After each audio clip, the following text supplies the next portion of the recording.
All right, new day, new laptop to repair. This time we have an Alienware X15R1. This machine right here was sent in to me because they said that it no longer turns on. It has no power at all. But the catch is the customer said that his wife doesn't know that the wedding photos are on this laptop. So he's desperate for me to fix this. So I haven't looked at this yet. Let's see if we can get this figured out and save these wedding photos. All right, the first thing we're gonna look at here. So if I press the power button, nothing happens. Okay, let's plug in the power. Pay attention to the power meter. We're gonna see if it pulls any current at all. Okay, 0.01. That's actually kind of a good sign. It would be better if it went to 0.02 and then back down. But that means that there's no like dead short on the motherboard itself, but it does mean that the EC chip is coming on. We still could have a short somewhere on one of the other power rails that we don't know of, but we'll do our best to see if we can figure out what's going on with this. But we'll need to open up the laptop. Well, actually, let's see if we can hit the power button. I didn't even try that. So now that we have it plugged in, let's hit the power button and see if that changes at all. It went to 0.03. And that's it. Okay, so let's try it one more time. I'm gonna unplug this. I'm gonna plug it back in. I wanna see what it does. So it's at 0.01. I'm gonna hit the power button. Go to 0.03. So the EC chip is trying to respond. When we press that power button, it's actually trying to do something, but it's not able to start up the different power supplies and actually go through its full startup checklist, and it's not doing that. So let's open up the bottom of the laptop and take a look inside. All right, and the bottom is off. Let's take a quick look around. We have the main battery here. It's Dell Genuine OEM, has a serial number there. This machine actually has 4 cooling fans, which is awesome. We have the NVMe drive here. Looks like a 2280, and it is, doesn't look like it's plugged in. I don't know, you see it kind of moving around here. I actually already see something wrong. Tell me if you can see it. Let me zoom in a little bit and see if you can identify what I see. So, other than this drive moving like this, what's that? Let's get under the microscope, I'll show you. We have a capacitor. Is that a capacitor? So we have 2 different components that look like they're damaged. So this capacitor right here is definitely cracked, and that will need to be replaced. This one, this may be an inductor, but it looks like a capacitor. It totally melted. So why do we have a big shorted explosion here? I don't know. And here is the evidence that somebody's been in here. Should we send this to the lab? I don't know. It's not mine. Let me look at that hard drive. Yeah, this hard drive is not plugged in. I suspect that the customer must have opened this up to try to get his wedding photos off of this drive, plugged it into another machine, and saw that it had BitLocker encryption, and was freaking out and said, I need to get this computer fixed. I mean, there's a way to get the BitLocker key, so that's not that big of a deal, but this right here looks like it should be fixable, but we don't know why this exploded. But we should be able to fix that. Let's remove these 2 components here. And then I'll plug in the charger and test. But first things first, unplug the battery. Don't need that power in there. So I'm gonna move this and get this out of the way. And you see this pad right here is actually messed up, but I think we'll be okay. As long as we can get this off of here without damaging that pad further, then we should be okay. All right, so I'm gonna make sure I have plenty of flux, and I wanna add some extra solder on here just so we can melt the existing solder. We want this to come off very easily without taking the rest of the pad with it, so the more solder the better. Okay, that came off just fine. Let's see if we can get this one off too.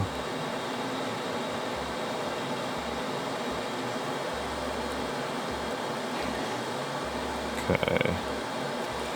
So what happens when these things melt like this, it actually welds to the metal. And so sometimes it's almost impossible to get it off. So that's why I'm going to try to keep adding solder and see if we can get as much off as possible. Luckily this is a big pad and we'll be able to solder anywhere we want. so I'm not super concerned about being able to get this completely clean, but I want to get, let me take this chip off too. This one seems welded also. Might have to add some hot air into this mix here.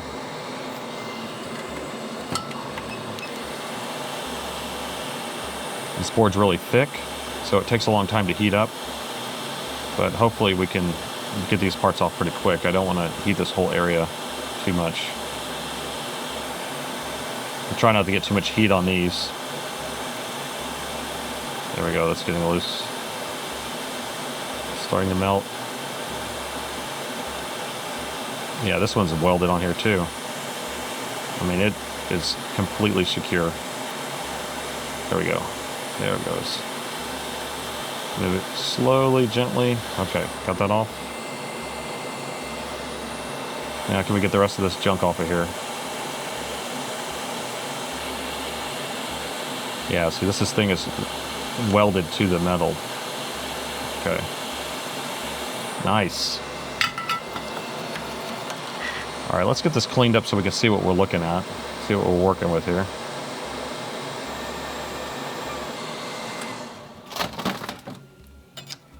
So this, there was a capacitor here. I'm pretty sure this was a capacitor, but I don't know 100%. So let me grab a donor board and we can take a look, or a test board. That way we can figure out what component's supposed to be there. So let me grab that real quick.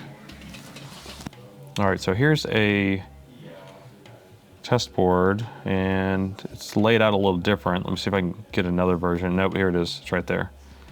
Okay.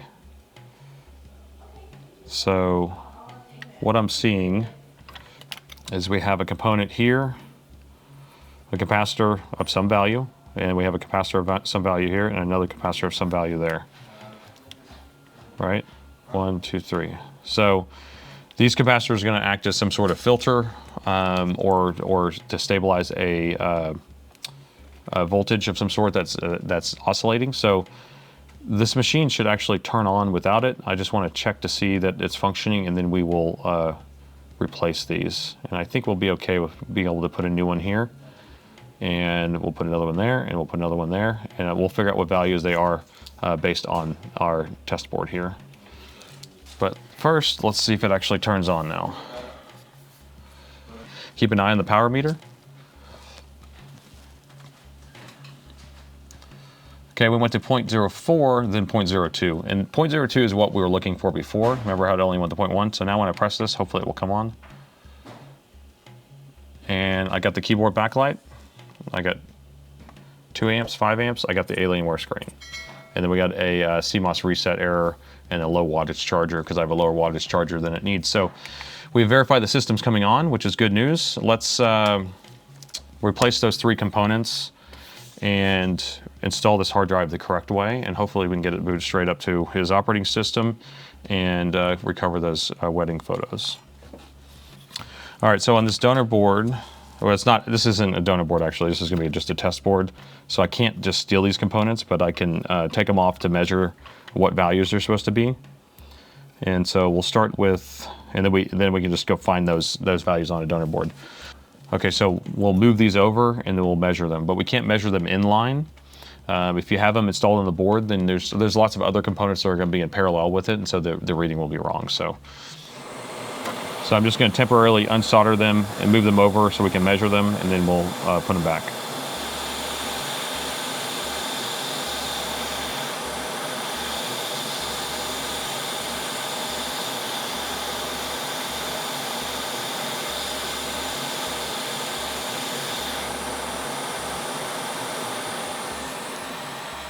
All right, so we have them all moved out of the way. That way we can actually measure them. So we'll go into capacitance mode. These are non-polarized, so I can measure in any direction. Okay, so if I measure from here to here, we got 20 microfarad. What about this one? 100 nanofarad. And this one, 10 microfarad. So we have a 10 microfarad, 20 microfarad, and 100 nanofarad.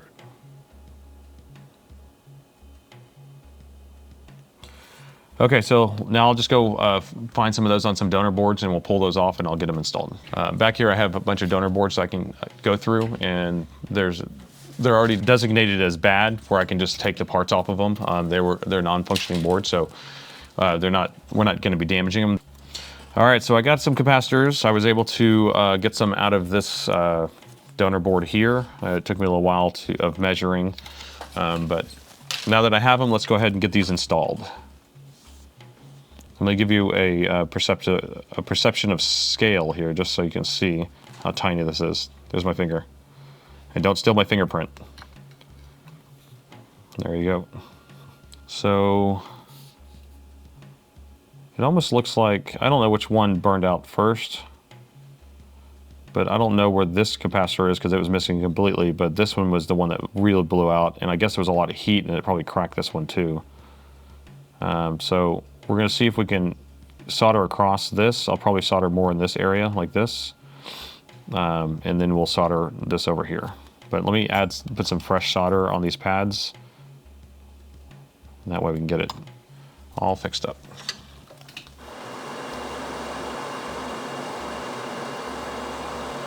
Perfect.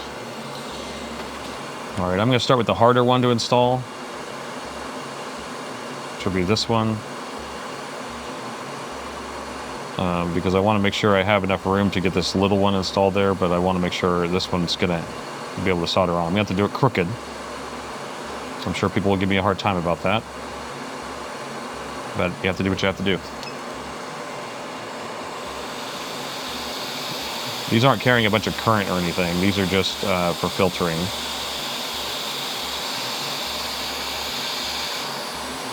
I'm going to lower my air down. It keeps trying to blow it away. Okay, so here's the next one. I don't want this one to get blown away. It's super tiny.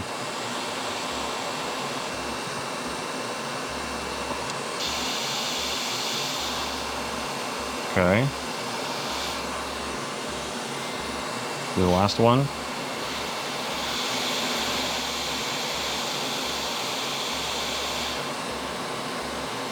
Let's see if I can adjust this one a little bit more. I don't really like all that solder that's on there, but there we go. As long as it's not shorting it out, we'll be okay.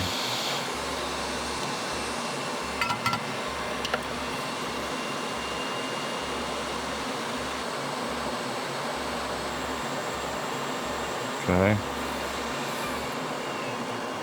Don't like how close these are together. They're not supposed to be touching. They are on different pads. So I'm just going to move it over just a little bit. Okay.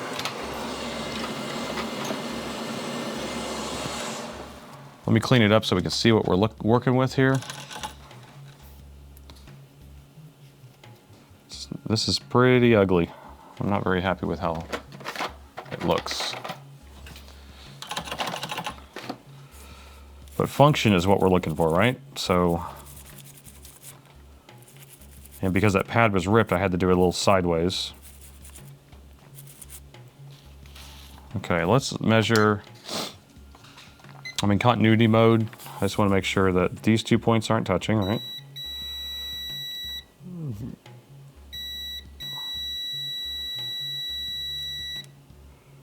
Is this a ground plane?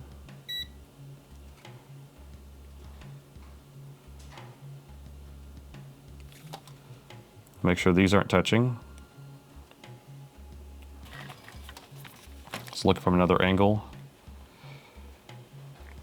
It looks like we could actually move it over a little bit. Maybe let's do that. What do you think? I didn't realize we had so much more room. We could move it down this way. So I'm going to slide that down just a little bit. I don't like the way it looks anyway. Maybe I can get rid of some of the solder.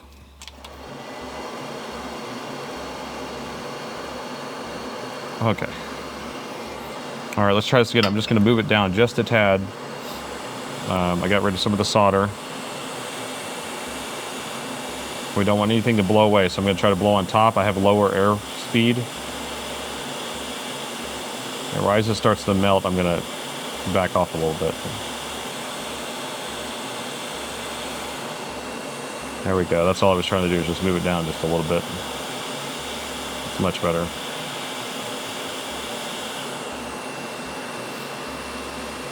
Okay, still ugly, but I think it looks better. All right, so there's the finished product. Looks much better than it did initially, but now we got it fixed. Let me plug in his hard drive now. And yes, this is a hard drive. It's a solid state drive, but it's still a hard drive. Okay. So it was just not plugged in the slot properly, so I just slid it in there. So now we actually have it not loose. That's fixed. And plug the battery back in.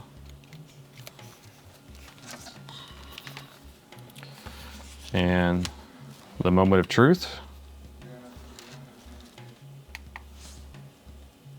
We got the keyboard backlight coming on. We have it pulling 3 amps, and I got the Alienware screen. Now the big question is, will we be able to access this operating system to get those wedding photos and videos?